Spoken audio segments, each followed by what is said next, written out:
یہاں وہ سازش جو ہے وہ مسلمہ ہے اور وہ تسلیم کی جا چکی ہے، کیونکہ سائفر میں جس میں یہ کہا گیا ہے، اسد مجید امبیسڈر کو یہ ڈونلڈ لو کہتا ہے کہ آپ اگر تو کل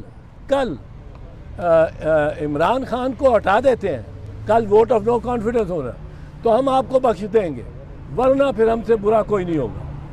اب یہ اس کے بعد یہ ظاہر ہوتا ہے کہ باجوہ صاحب، جنرل باجوہ صاحب نے ٹیک اوور کر لیا اور فیصلہ کر لیا کہ کل ہی ہوگا یہ vote of no confidence. Bajwa صاحب وہاں ہم سوچتے رہے کہ یہ جج کس طرح 12 بجے اٹھ کے رات کو پہنچ گئے وہاں سپریم کورٹ لگانے، 12 بجے اٹھ گئے۔ باجوہ صاحب نے کہا کہ آؤ اور اس کو سوری کی جو فیصلہ ہے اس کو ختم کرو، کالعدم کرا دو۔ باجوہ صاحب کی وجہ سے وہاں پریزنرز وین بھی پہنچی۔ کوئی سوچ سکتا تھا پریزنر وین پہنچے، کوئی سوچ سکتا تھا کہ جج پہنچے۔ جج کیوں پہنچے؟ کیونکہ وہ شہباز شریف کے کہنے پہ یا عمران خان کے کہنے پہ تو نہیں جا سکتے تھے۔ تو باجوہ صاحب نے یہ ٹیک اوور کیا کہ آج کے دن ہی، کیونکہ ڈونلڈ بلو نے کہا ہے آج یہ کل آپ کو جو ووٹ آف نو کانفیڈنس ہے اس میں اس کو فارغ کرو، تو وہ فارغ کرنے کا یہ اس کی بیک گراؤنڈ تھی۔ اور اس میں اگر ایک سازش، اب جیسے میں نے کہا وہ سائفر مسلمہ ہے، وہ نیشنل سیکیورٹی کمیٹی نے تسلیم کیا ہے کہ یہ سائبر مسلمہ ہے اور احتجاج کرو امریکنوں سے کہ آپ یہ کیوں کہ مداخلت کر رہے ہیں۔ اس کمیٹی نے بھی، جس کی صدارت شہباز شریف کر رہا تھا، اس نیشنل سیکیورٹی کمیٹی نے بھی کہا کہ احتجاج ہونا چاہیے۔ اور یعنی جو سائفر میں کہا گیا تھا، رپورٹ کیا تھا اسد مجید نے حکومت کو، وہ واقعتاً ڈونلڈ لو نے کہا تھا اور وہ پیغام بھیجا تھا پاکستان کی حکومت۔ وہ ایسا پیغام تھا جس میں مداخلت ایک سپر پاور کر رہی تھی ہماری حکومت میں، اور وہ کہ اس کو ہٹاؤ۔ اب جب یہ ایک سپر پاور اس قسم کا پیغام دیتی ہے اور پرائم منسٹر کو پتہ لگتا ہے، تو پرائم منسٹر کا یہ فرض ہے، میں کہتا ہوں، کہ وہ قوم کو اعتماد میں لے۔ ایسی بڑی سازش اور قوم کو اعتماد میں نہ لیا جائے، یہ ممکن، یہ نہیں، یہ ٹھیک نہیں ہے۔ نواز شریف دیکھیں کئی مرتبہ کہہ چکا ہے کہ مجھے بل کلنٹن کا فون آیا، یہ تو اسد مجید سے فارن سیکرٹری کو گیا، وہ کہتا ہے مجھے بل کلنٹن کا فون آیا کہ آپ دھماکے نہ کرو تو ہم آپ کو پتہ نہیں کتنے بلین ڈالر دیں گے، اور وہ کہتا ہے میں نے انکار کر دیا۔ اب یہ بات بھی نواز شریف کی، اگر عمران خان کا وہ سائفر لہرانا جرم ہے تو نواز شریف کا بھی جرم ہے، اور میں نہیں سمجھتا نواز شریف کا جرم ہے۔ نواز شریف کے ساتھ اگر بل کلنٹن نے ایسی بات کی ہے تو وہ قوم کو اعتماد میں لیتا ہے تو ٹھیک کرتا ہے۔ اس لیے یہ جرم بنتا ہی نہیں، اور پتہ نہیں کیوں پروسیکیوشن اس پہ اتنی زیادہ اہمیت دے رہی ہے کہ ہم بڑے سازش پکڑی گئی ہے۔ یہ اس میں جو ہماری جگ ہسائی ہوگی وہ میں آپ کو بتا دوں۔ امریکہ نے کہا کہ عمران خان کو ہٹا دو، یہ مسلمہ حقیقت ہے، یہ سائبر کو تسلیم کیا ہے ہماری نیشنل سیکیورٹی کمیٹی نے۔ اب ڈونلڈ بلو یا امریکہ کہتا ہے کہ آپ عمران خان کو ہٹا دو، ہم کیا کرتے ہیں؟ مہاراج، ہم نے صرف اس کو ہٹایا ہی نہیں، آپ نے کہا تھا ہٹا دو، ہم نے صرف ہٹایا ہی نہیں، ہم نے اس کو پنجرے میں بند کیا ہوا ہے اور اس پہ کیمرے لگائے ہوئے ہیں، آپ کو بھی دکھا سکتے ہیں۔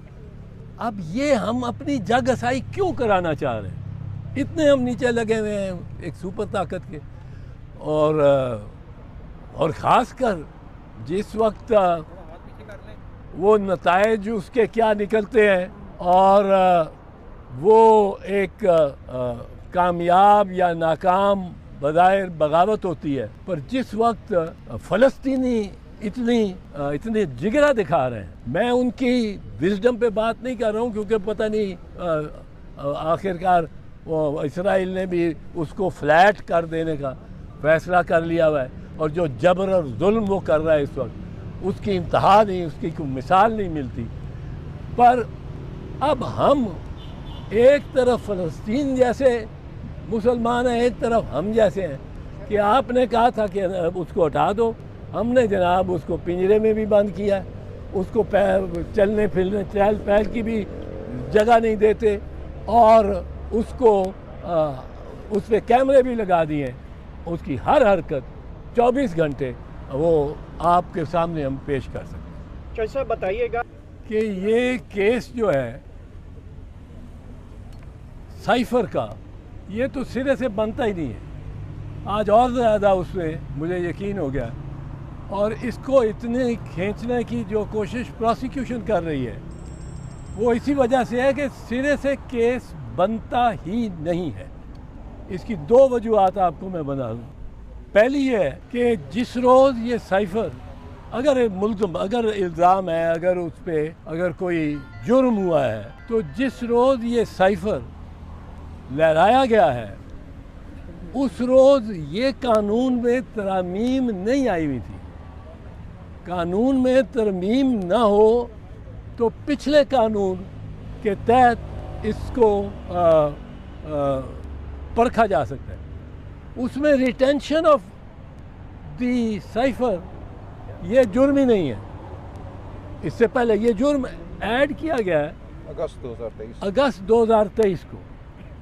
اب جب کوئی جرم ہو یا جب کوئی آدمی کوئی شخص کوئی کام کرے، کوئی قید و واردات کرے یا کوئی بھی عمل کرے، اور اس روز وہ عمل قابل دستاندازی پولیس بھی نہ ہو، قابل دستاندازی قانون بھی نہ ہو، وہ اس روز وہ ایک معصوم ایکشن ہو، عمل ہو، تو اس کو بعد میں قانون سے غیر آئینی غیر قانونی ڈکلیئر کر کے قرار دے کر اس کو مؤثر ماضی جرم نہیں بنایا جا سکتا. تو بڑی سمپل سی بات ہے کہ یہ جو معاملہ ہے سائفر کا، یہ اگر عمران خان نے اس وقت جب وہ وزیر اعظم تھا اور اس وقت یہ دکھایا ہے یا افشا کیا ہے یا جلسے میں بھی لہرایا ہے، تو اس وقت یہ جرم نہیں تھا یہ کرنا. اور جو چارج لگا رہے ہیں ریٹینشن آف دی سائفر، یہ اس وقت جرم ہی نہیں تھا. تو یہ بعد از ایک مبینہ واردات آپ اس کو جرم نہیں بنا سکتے. تو اس پہ ہی ختم ہو جاتا ہے معاملہ. لیکن دوسرا ایک اور ہے، اور بڑا اہم پوائنٹ ہے کہ جو وزیر اعظم ہے اس کو وہ آئین کے تحت حلف لیتا ہے. آئین میں حلف جو ہے وہ یہ ڈسکرائب کرتا ہے، یہ ایکسپلین کرتا ہے کہ اس کی ذمہ داری کیا ہے اور اس کا اختیار کیا ہے. وہ اپنے حلف کے تحت وزیر اعظم حلف لیتا ہے کہ میں یہ قرار کرتا ہوں کہ میرے سامنے یا میرے علم میں کوئی بھی بات لائی گئی بطور وزیر اعظم، چونکہ میں وزیر اعظم ہوں، میرے کے سامنے کوئی بھی چیز لائی گئی اور خفیہ ہوئی تو میں اس کا کسی سے اظہار نہیں کروں گا، نہ بالواسطہ نہ بلا واسطہ. میں کسی سے کسی کو اعتماد میں نہیں لوں گا، کسی کو اس کو بتاؤں گا نہیں. مگر اب یہ لیکن جو ہے اس میں، لیکن اگر میں سمجھتا ہوا کہ یہ میرے فرائض میں اور میرے عام ڈیوٹی میں یہ ضروری ہے کہ میں افشا کروں، تو میں اس راز کو افشا کر سکتا ہوں. اب یہ آئین نے وزیر اعظم کو یہ اختیار دے دیا ہے. اب آئین نے جو اختیار دیا ہے وہ آپ قانون سے تو نہیں اس سے سلب کر سکتے. آئین نے جو اختیار دیا ہے، آئین بالاتر ہے. اب آپ قانون بناتے ہیں اور قانون میں آپ یہ لکھتے ہیں کہ ریٹینشن آف سائفر یا سیکریسی آف سائفر ہی لے لو. وہ سیکریسی اس کی کتنی ہے، کس قدر اس نے رکھنا ہے، یہ فیصلہ وزیر اعظم نے کرنا ہے. یہ فیصلہ نہیں اردگان کے خلاف سازش ہوتی ہے، اردگان کے خلاف سازش ہو جاتی، پوری وہ فوج نکل آتی. اب وہ لوگوں کو اطلاع بھی نہ کرے کہ میرے خلاف سازش ہو رہی ہے، تمہاری گورنمنٹ کے خلاف سازش ہو رہی ہے.